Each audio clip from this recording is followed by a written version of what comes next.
Greetings, my friends. Viking Brent Adams, and I'm hitting you up today with a update on all things Drive Home Breakdown. Just put out a new episode talking about the new X-Men film, Days of Future Past, and that was a lot of fun. That was a lot of fun to record. That was a fun car ride home.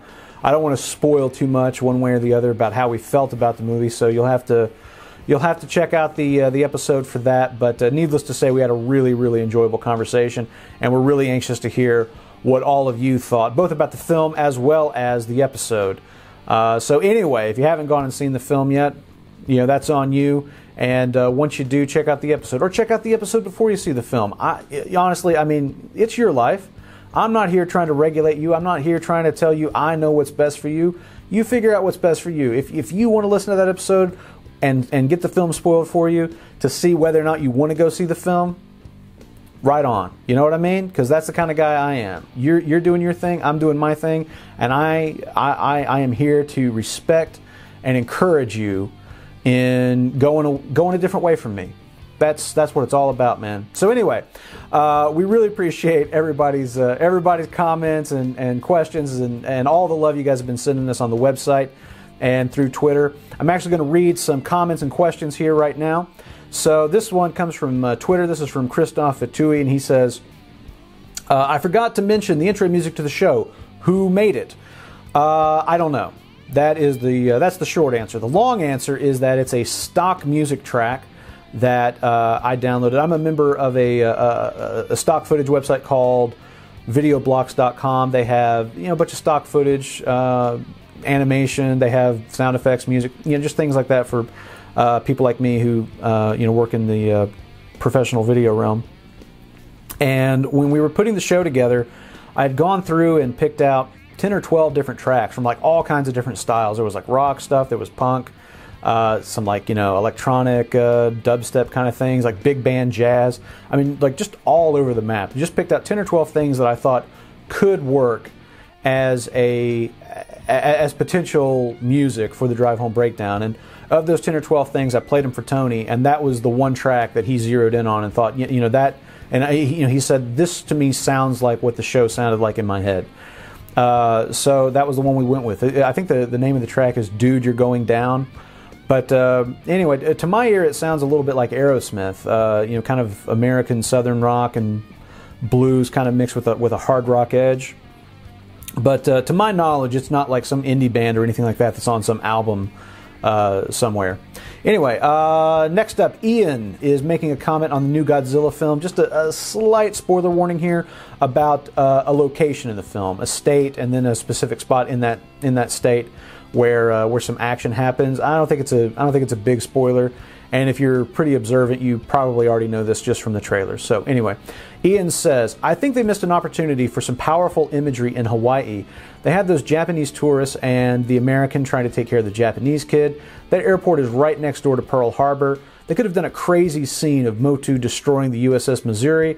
I think World War II had a big part to play in Godzilla's creation, so it'd be cool to have Americans and Japanese working together as they flee these giant monsters while they destroy the remainders of the war that started the atomic era and created these creatures. That's a great bit of armchair writing / directing. I totally agree. The fact that both Japanese and American audiences, obviously others as well, but Japanese and American audiences do have a real great shared love of Godzilla, and he's right. That whole era of World War II, the atomic age and so forth, that is at the very heart of the Godzilla mythos, and that would have been a really interesting way to just kind of put a little commentary on that fact. All right, next up, Lavitz is chiming in, or he chimed in with a question on Godzilla, and then he had this, or a comment on Godzilla, and then he asked this question, non-spoiler.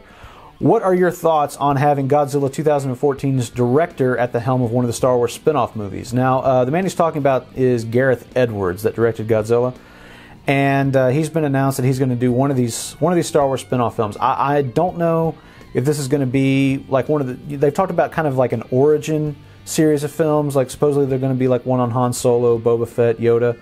I don't know if they're talking about that or something else, but anyway, as far as Gareth Edwards doing Star Wars, yeah, I'm fine with it. I think he's a competent director. Certainly, he knows his way around a visual effects film, which a Star Wars movie would be. I think any of the problems in Godzilla could probably be laid at the feet of the writer, or at the writing, because the writers don't always, it's not always their ideas that wind up in there. Sometimes they got some really, really stupid people that are producers telling them what to write, and that's how you get movies like X-Men 3. But the point is that I think that Gareth Edwards is a competent director. I don't like the problems that I have with Godzilla are all about the script, and he probably did not have enough clout coming into this film to demand a rewrite and do it exactly his way. I could be wrong, but that's the impression I get, is that the script was probably already in place when he came on board. So I think that he's competent. I'm not like chomping at the bit. Like he's not the most exciting choice that they could have made, but I think that he's fine. I think that his style would suit Star Wars relatively well. So yeah, no issues there. Last up, Death Knight 10,111 says, will you be watching Dawn of the Planet of the Apes, because so far on the site there are just comic book films and Godzilla? The short answer is I don't know. The long answer is that I am interested in Dawn of Planet of the Apes, and I will probably be going and seeing that, but I don't know if Tony is interested in checking it out. My wife and I, we like the Planet of the Apes films. I introduced her to the original with Charlton Heston years ago, and we dug that. We went and saw Rise of the Planet of the Apes together. She might have gone and seen that mostly because of James Franco. I'm not going to judge. Whatever. It's cool. But the point is that she and I are probably going to check out Dawn of Planet of the Apes. But Tony has not showed a lot of interest. I might try to maybe watch him, try to get him to watch Rise of the Planet of the Apes. Maybe it'll pique his interest. Maybe he'll be interested in checking out this new one. But as of right now, I don't think so. Just to give a little backstory, when we started the podcast, one of the ground rules that we came up with is that we agreed that neither of us would force the other one to go see a movie they weren't interested in just for the sake of the show. We wanted the show to really stem from the movies that we were both interested in going and seeing in the theater, and then just letting the conversation come out of that. So it just happens that the movies that we tend to want to see theatrically are the movies that really benefit from seeing with an audience. The big summer movies are always more fun and exciting to see with a crowd. So that's the movies that we tend to go see in the theater. But having said that, I don't want to give the impression that the podcast is only going to be about those big blockbusters. We are really interested in the idea, actually, of talking about smaller movies, dramas, some of the more quirky stuff that we're into, some classic movies and whatnot.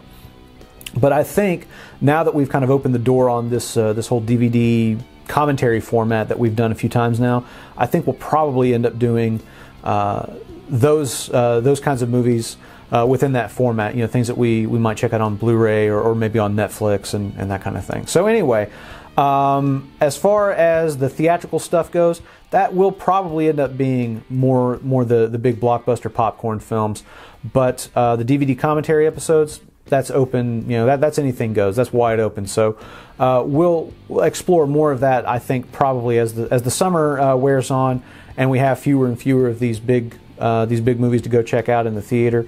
We'll probably be doing some more diverse stuff with our commentary episodes. So anyway, great question. Thank you all for chiming in, for sharing the love on the show. Please, keep sending all that love, all those great questions, all those great comments. You can find us on the web at drivehomebreakdown.com. We're on Twitter at Breakdown Show. Share the love, tell your friends, spread the word. Let everybody know about the Breakdown Show. We really, really appreciate all of you. Just basically coming down and talking movies with us. It's always a lot of fun. It's great to get your insight and to just see what everybody thinks about movies. Whether they like them or not. It's always just a lot of fun to talk about. So thank you all for making this podcast such a fun venture for Tony and I to engage in each week. I think that's it. All right, I'm going to get out of here for now, but make sure and stay tuned for next week. We're going to be doing another commentary episode, this time on X-Men First Class. We're going to go back to the first movie that broke out of the Singerverse. As far as the X-Men films are concerned, we're going to do a commentary on that, watch it again, see how it holds up, see how it compares to the new film, Days of Future Past, just to see how well that continuity works between those movies and what we thought of that first Divergent X-Men film. So be sure and stay tuned for that. Until next time, what do I always say? Stay brutal, my friends.